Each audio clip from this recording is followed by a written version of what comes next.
to the entertainment Talking Sports.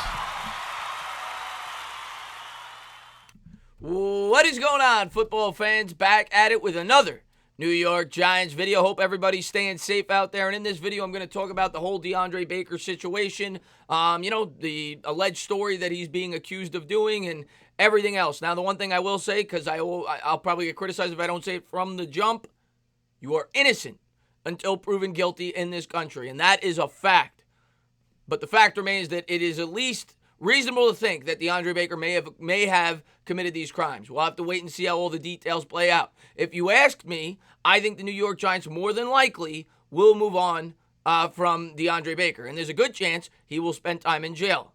We'll have to wait and see how it all plays out. But I'm going to jump into all the details. I'm also going to talk about the pre-draft red flags because, like I knew right away, Dave Gettleman was going to catch flack. And some of it is deserved. I'll be completely fair. I usually defend Dave Gettleman, and I will partially defend him in this video.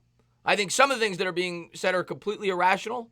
I think they're wrong, and I'll explain it as we go along in the video, probably at the end after I go through all the details. But some of it I did not know about. I did not know about the pre-draft red flags when we brought in Deandre Baker, and I will say the fact that Dave Gettleman brought up this culture with the New York Giants, not just him, but the Giants in general, wanted to fix the culture around the team, and they went out and drafted a guy, and not only drafted, but traded up for a guy that had pre-draft red flags, is a little bit alarming. So I do think that is fair criticism, and you know the media will run with it. Why? Because Dave Gettleman's an easy target. It's New York, and they love to sell stories. And it was with Jerry Reese, and I'll get more into it, but when you're winning football games and you have a winning culture, people look past things. They look past the Robert Kraft. They look past the Tyreek Hill. They look past the Kareem Hunt. They look past the Ray Rice. Never remember hearing Ozzie Newsome getting criticized years after the fact that Ray Rice was drafted by him doing what he did. Or the same thing with Kareem Hunt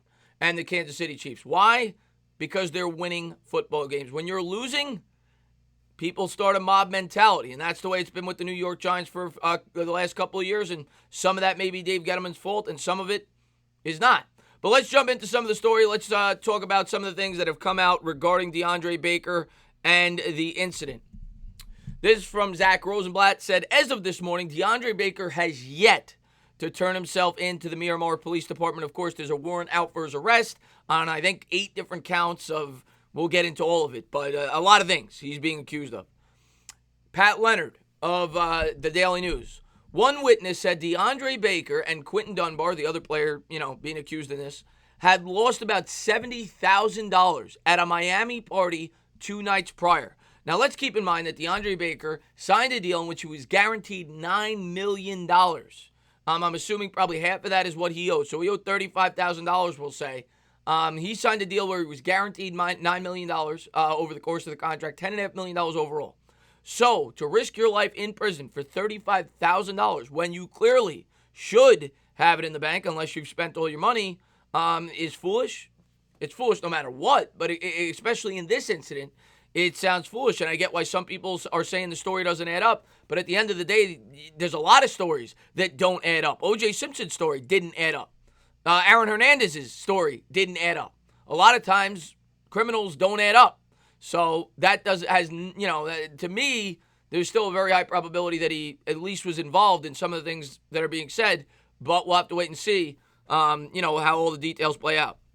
Next thing, the obvious answer is to cut Baker, but that will come in its own series of pitfalls.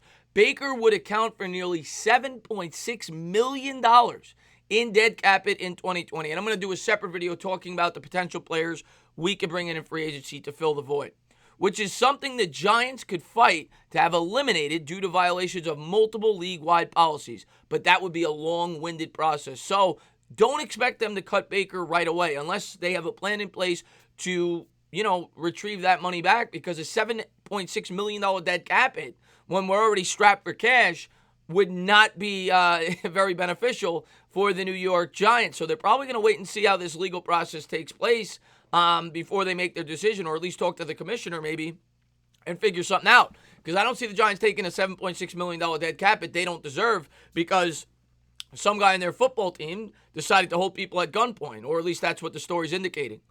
Next thing.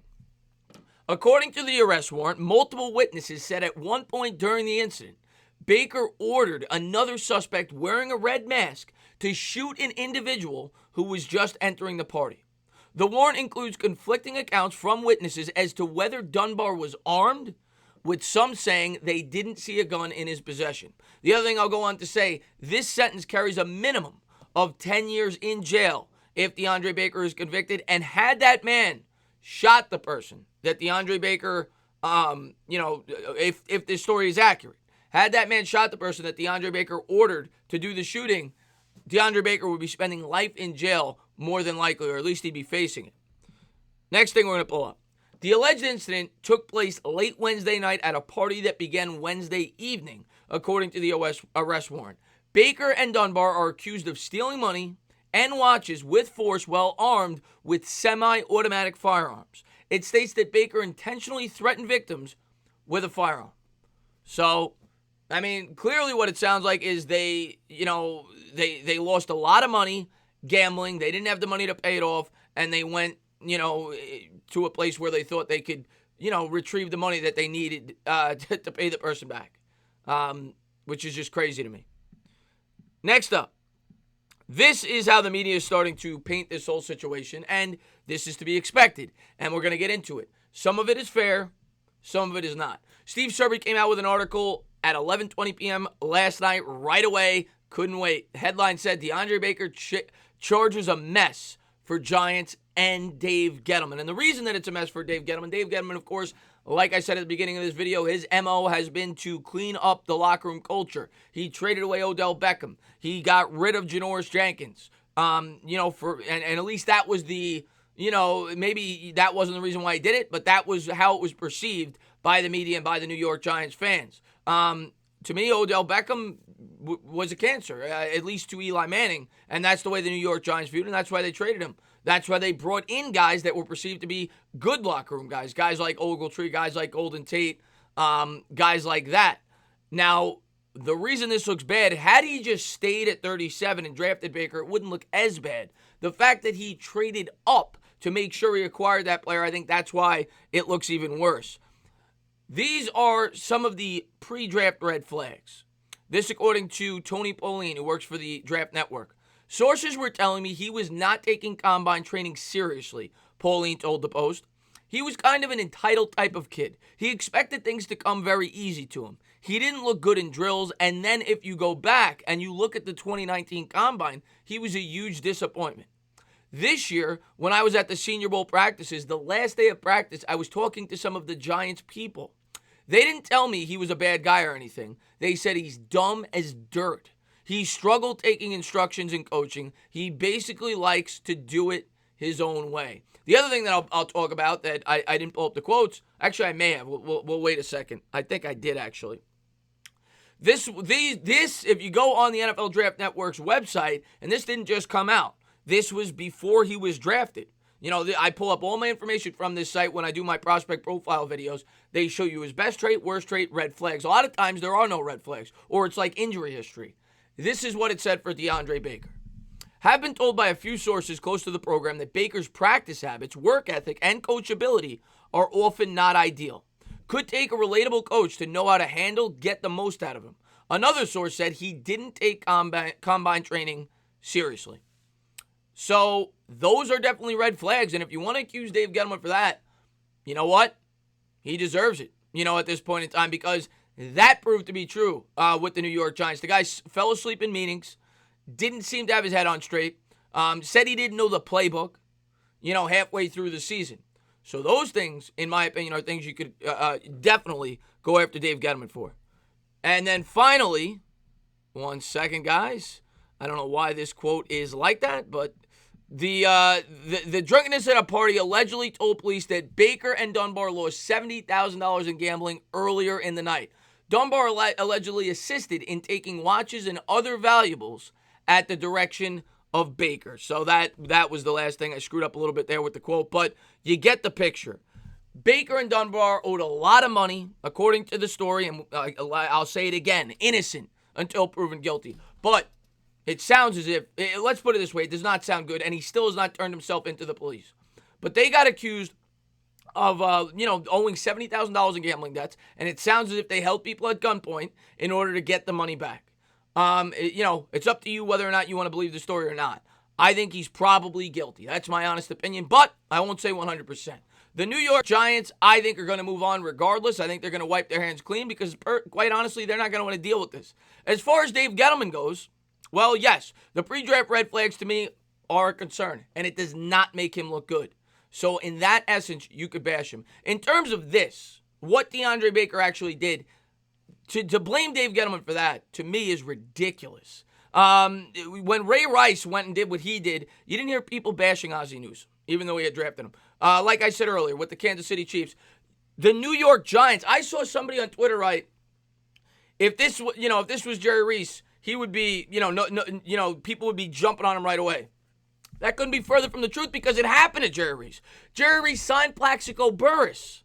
Burress shot himself 3 or 4 years later, and the narrative wasn't fire Jerry Reese. The reason the narrative is the way it is one, the media hates Dave Gettleman. They know he's an easy target because half the fan base, if not more, hate Dave Gettleman.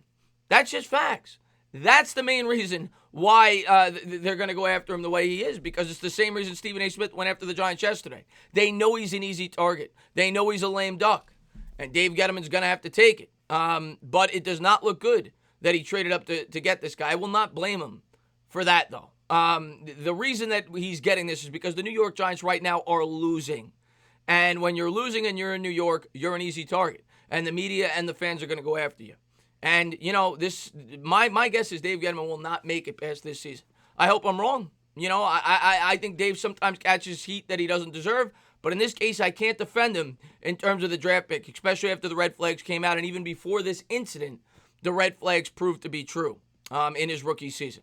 We'll have to wait and see how it all plays out. But DeAndre Baker, as of now, if you ask me, will not be a New York Giant for the rest of his life. As always, guys, if you liked what you watched, please subscribe. Drop a comment. Maybe give me a little thumbs up. Cheers.